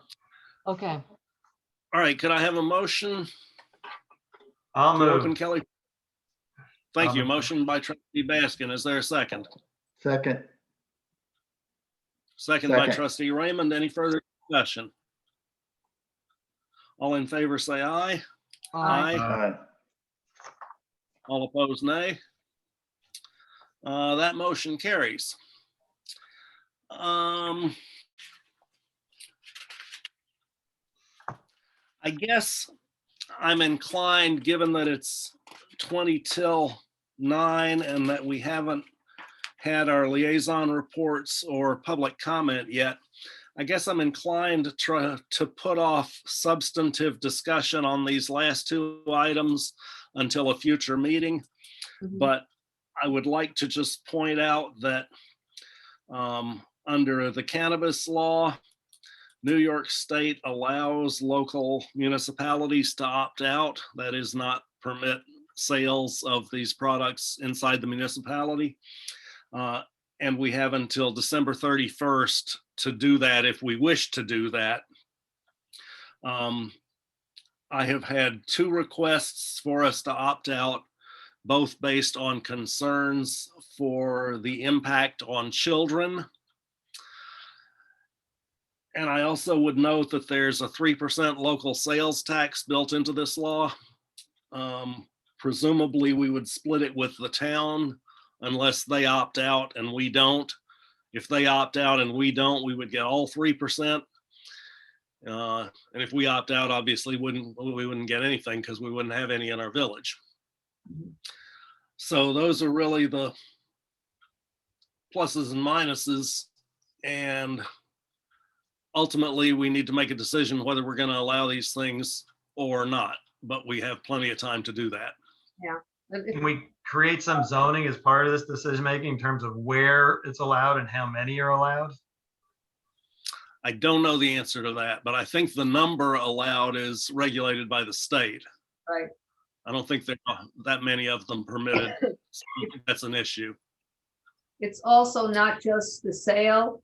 There's also a separate license for use. So sort of like a smoking shop, where you go in, you could have an establishment sell and have the customers use the substance while in that's a separate license. And those are the 2 that you can elect to prohibit or not. and you can opt for one. In other words, you could allow for the sale, but then opt out of where you would have like a location, like a cafe.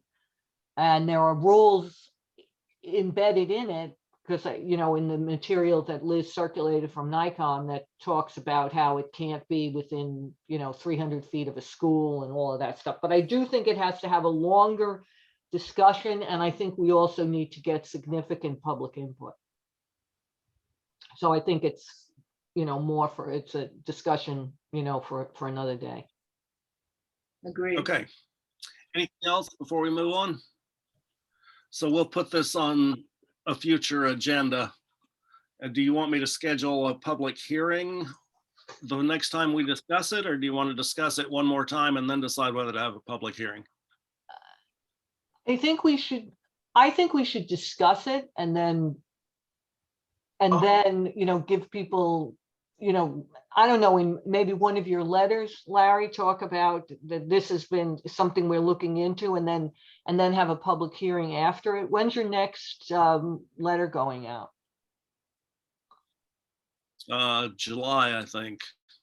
Well, why not just have a public hearing? It doesn't handcuff us in any way. It just gives us more information and Well, is it a Well, formal I think we public should, hearing, or is it just discussion on the issue? A public hearing is when you've got a law. Yeah, so I think we want more to have discussion I than, think we might want information as to, I mean, obviously, this has been done in other states. We were talking about tax revenue. What does that mean in dollars, actually? 3% of what? So I think we should have those numbers for our next discussion. Our treasurer gave me some numbers the other day in discussion in the office. She might be able to share those with us right now. Obviously, the market and the revenue per each facility depends on, I mean, I guess the market for it, but some of these places do make upwards of, $1 million per year. And 3% of that would entail about $30,000 to the village if we do not have to share with the town. And that's Okay, thank could you. potentially per location. All right.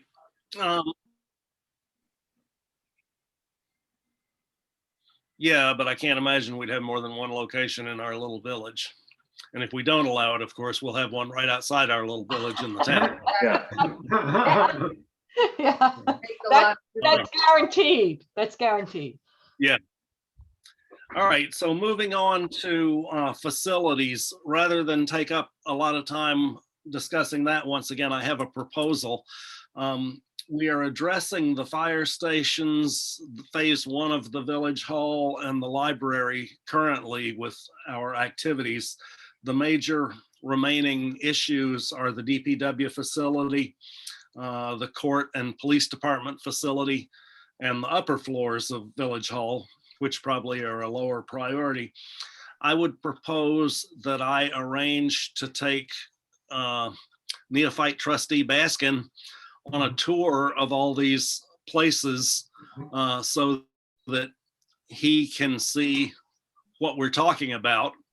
And if that's acceptable to him, then I'll get with him to make arrangements for that. And then when we have a date and time, I'll let the rest of you know in case anybody else wants to go with us.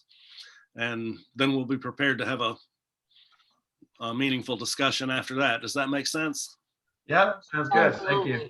Absolutely. Are we gonna do that during a regular meeting, or is that, I know the dread word workshop, but it does sound like, Public meeting. If you, No, it sounds like after work. Sounds like after work before dark. The tour. no, the tour, Yeah. yes. I meant the discussing our long-term facilities plan. Is that going to occur in regular board meeting? Or a workshop? Well, let's play it by ear. Okay, If we have a fairly straightforward plan that everybody seems to be in favor of, then there's no need dragging it out. So let's see how the preliminary ideas go. Let's see, could I have a motion that Union Fire Company number 2 be authorized to expend the amount of $9,493 for gear lockers? I'll make that motion. Motion by trustee Fitzpatrick. Is there a second? I'll second it. Second by trustee Cormo. Any discussion? It's in the budget or is contained by the current budget without a problem? It's Yes. there. Yeah. They're having a really hard time getting stuff past Julia if it's not. Exactly what we want to see. Okay. All right, that brings us to trustee liaison reports. Anybody have a report for us tonight? Did we vote on that? Oh, did we? I checked it. Did we vote on it, Madam Clerk? No, we didn't say ayes or nays. no, No, you got a Okay. first and a second. All in favor, say aye. Aye. Aye. All opposed, nay. Now it's carried. Any reports tonight? Trustee Cormos. Park and Tree Board is holding an Arbor Day celebration this Saturday, May 1st at 10 a.m. in front of O'Brien's. They'll be planting a tree. Would love to have as many people turn out, bring a shovel.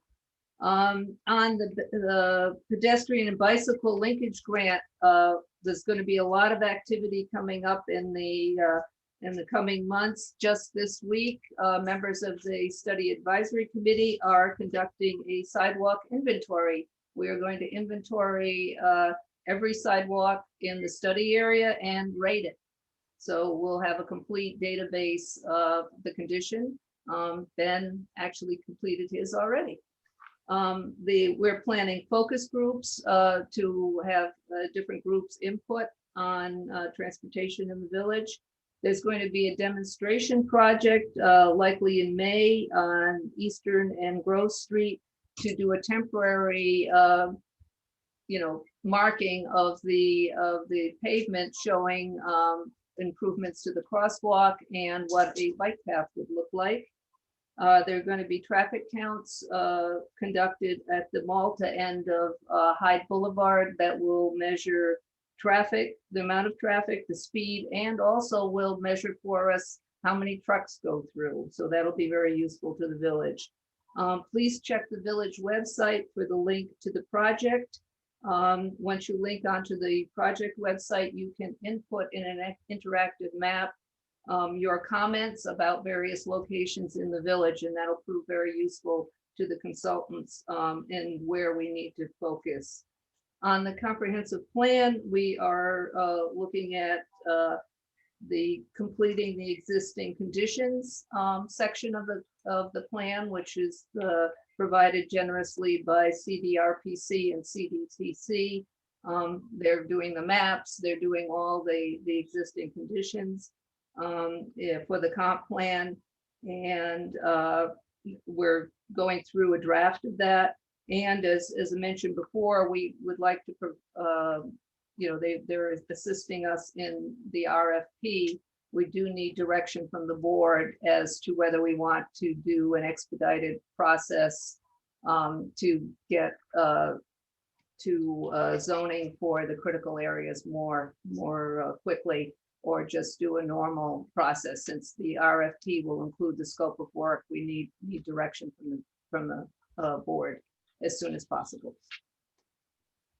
Well, people can get their opinions to Liz individually, or Liz, you can send me a note to put something specific on the agenda for our next meeting.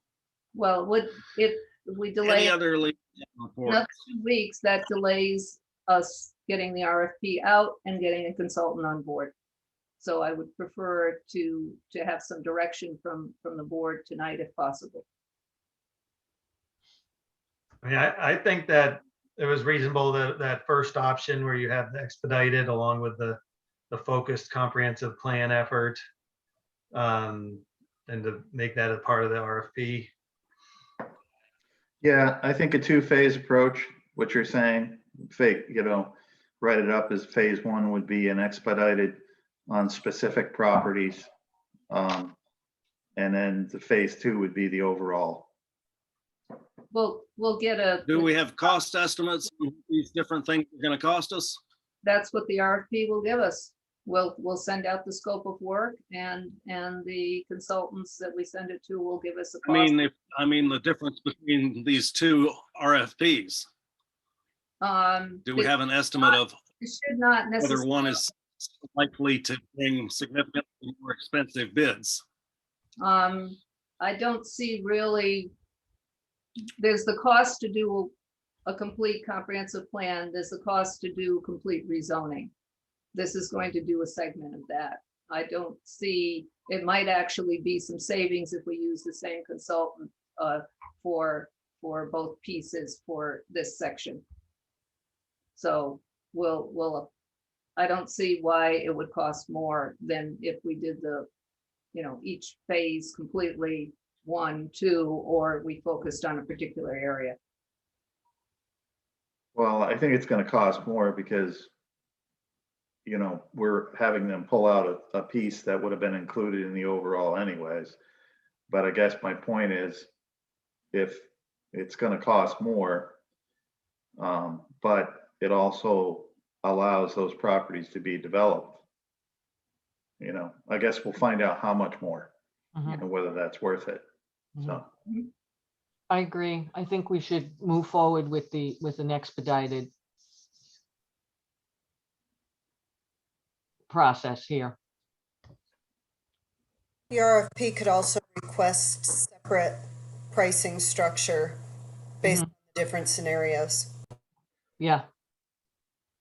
Thank you.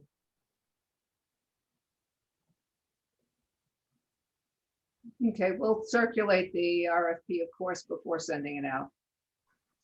Okay. That brings us to public comment.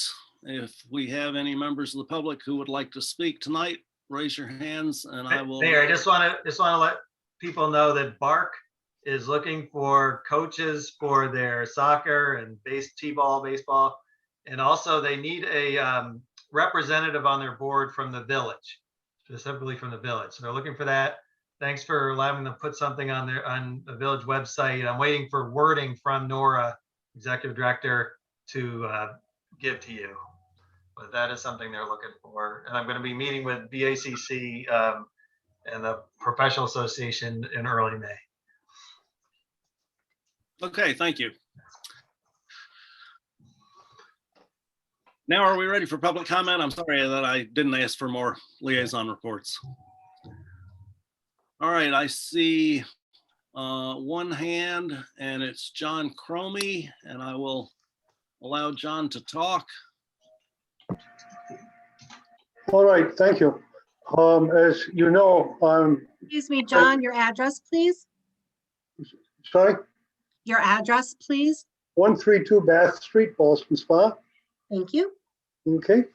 As many of you know, I've been appointed as chairman of the Comprehensive Plan Committee Steering Group. And I think if any of our members realize that they're going to be working for a year or two, we would have no committee.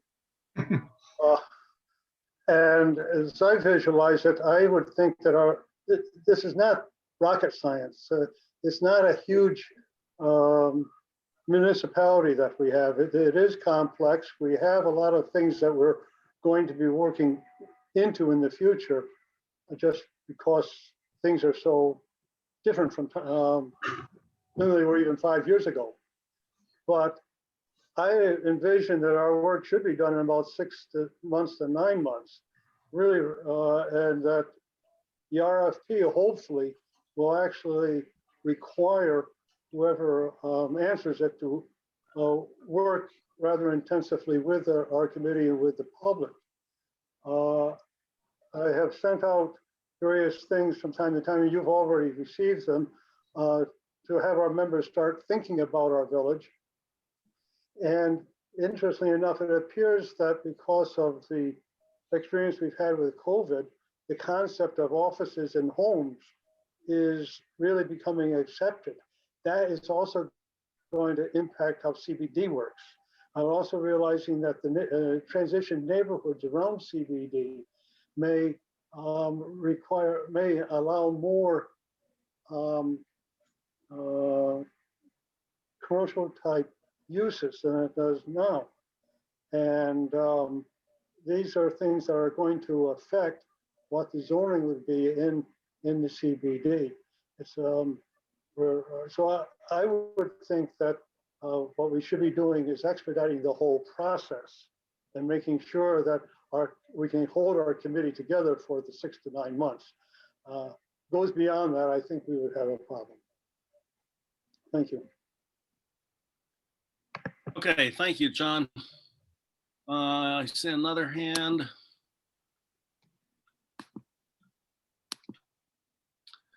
I'll recognize Adam Woodard. All right. Hello, this is Adam Woodard. I'm from 48 West Street in the village. And I'm basically on the same topic of the comprehensive plan. My street is not currently part of the plan as I understand it, or at least in this first phase. But what I'm speaking about today is kind of from the entire neighborhood, which is that there's a great deal of increased truck traffic down our road, as well as a number of individuals that speed down our road on a regular basis. And I understand this is a problem throughout the village. But looking for this to be kind of an ongoing discussion in terms of long-term solutions. One idea I did have and wanted to present was for a short-term solution was to eliminate the no parking signs on the odd side of the street. By doing so, we could have cars parked on both sides of the street, which would thereby narrow the road. And when you have a narrow road, generally speaking, traffic moves slower. So that's my suggestion and my ask. Okay, thank you very much.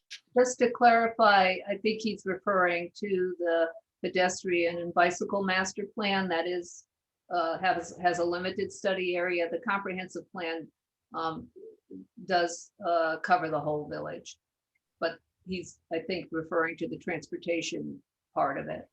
Yeah, that's true.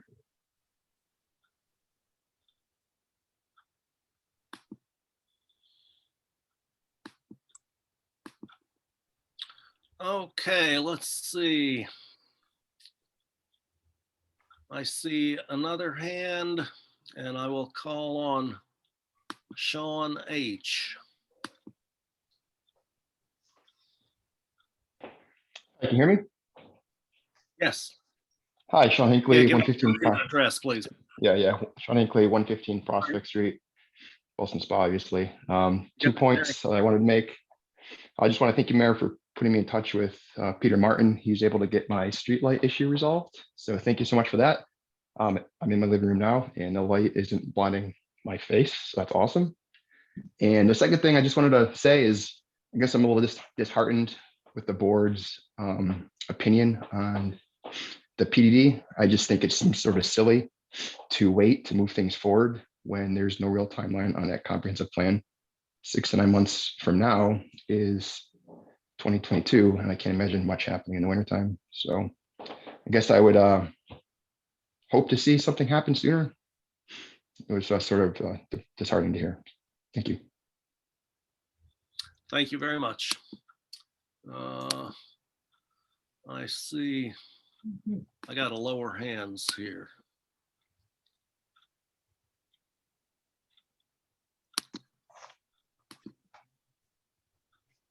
All right, I see Keith Lewis. I will recognize Keith Lewis. Hi, it's Keith Lewis, 38 East High Street in Ballston Spa. I wanted to say that I was pleased that the board discussed the PDT seriously and democratically and passionately. And I think that a couple of things I'd like to remind the board. One is that Ben Baskin and Sean Raymond ran on a platform almost exclusively about the need to bypass developers and their interests and trying to uphold the characteristics that brought us to the village and for which many of us choose to live here. And that decision to fast track developers' needs and create a situation where they may be imbalanced within the village might be short-sighted. And certainly we have seen that aspect in Ballston and in Malta.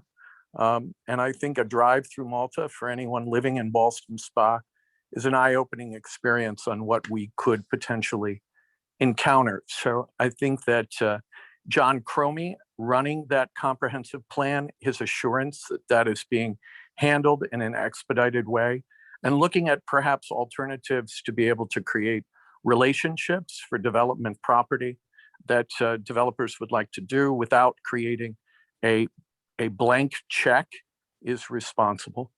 The second thing I wanted to do is, having gone through this last election, one of the one of the things that I heard from so many people was the fact that they were pleased with the overall consensus of the board.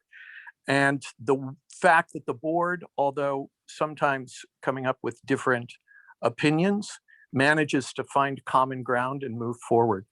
And that has been something I've been really pleased to see and would like to recognize, that this board has fiscally, collectively put our village back on track.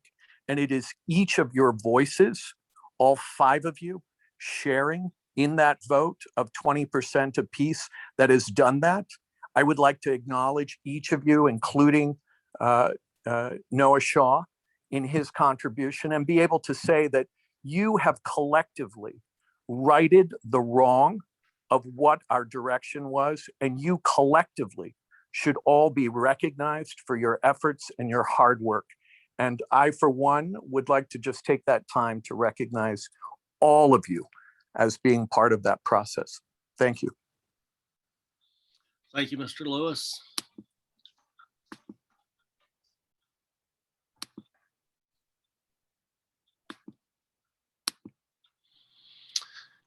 And I see Frank Rossi.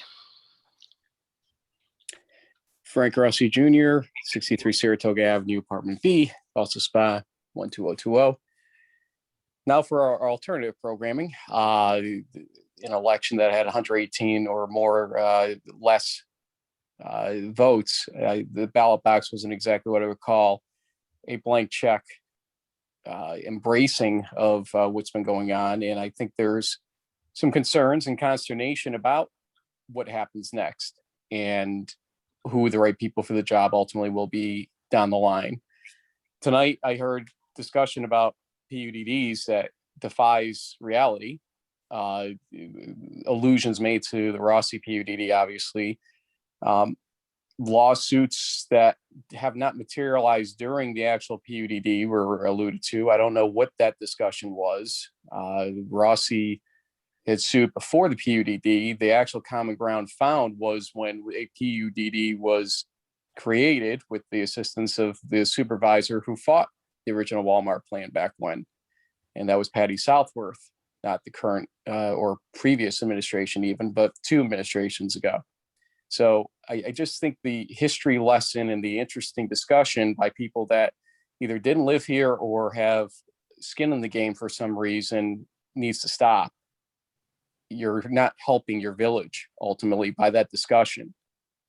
The supervisor, current supervisor of the town of Ballston, called me recently asking me, do we have any land that is shovel ready for industrial sites? Shovel ready means you have infrastructure and utilities ready to go. And yes, we do. Lots 2, 3, and 4 specifically of the Rossi PUDD are such sites. We would have never put in the infrastructure, et cetera, without the assurance that we had a zoning that would have been conducive to the situation. And something that gave us predictability, something that allowed us to know where the costs and benefits would be.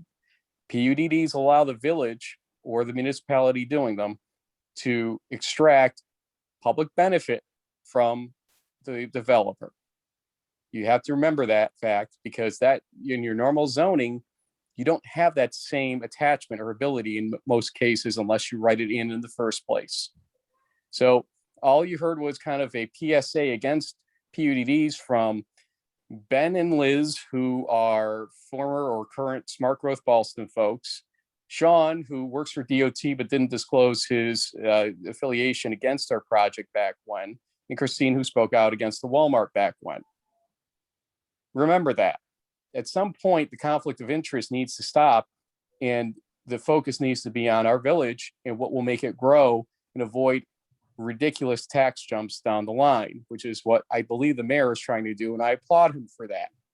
Stop making PUDD a 4-letter word, folks. Thank you. Thank you, Yep. Mr. Rossi. Thank you. I would just like to clarify something that was a misrepresentation. At the time that I was involved with Smart Growth for the town of Ballston, I was not in the employ of New York State DOT. Okay, I see one more hand and that'll do it for the night. And that's Richard Robichaud.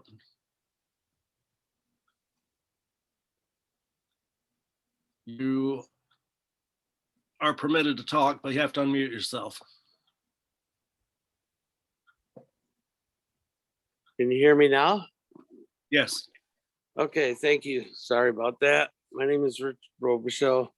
Live at 53 West Street, Ballston Spa. And I just, got invited to be able to listen in and stuff. I've been interested. I'm a friend of Adam Woodard. And I just got to back up what he said with the traffic here. The big trucks that come down through here, they're just a barreling. And we got people speeding that, gotta be going over 50 miles an hour sometimes. And I don't think it's a matter of, if somebody's gonna get hit. I think it's a matter of when. And that's all I gotta say. Okay, thank you very much. Yeah. The idea of changing the parking on West Street on the next agenda? I know we've changed parking, on request for other individuals. Yeah, send me an email, okay? I'm gonna end public comment here. It's well after 9 o'clock. Thank you to those who spoke. Thank you to those who attended, even if you did not speak. And I'd ask for a motion to that vouchers number 21-01653 to 21-01889 be audited and the meeting adjourned. I'll make that Could I have a motion. motion? Motion by trustee Raymond. Is there a second? I'll second. Second by trustee Fitzpatrick. Any discussion? All in favor, say aye. Aye. Aye. All opposed, nay. Meeting is adjourned. Thank you. Good night. Have a good night. Thank you.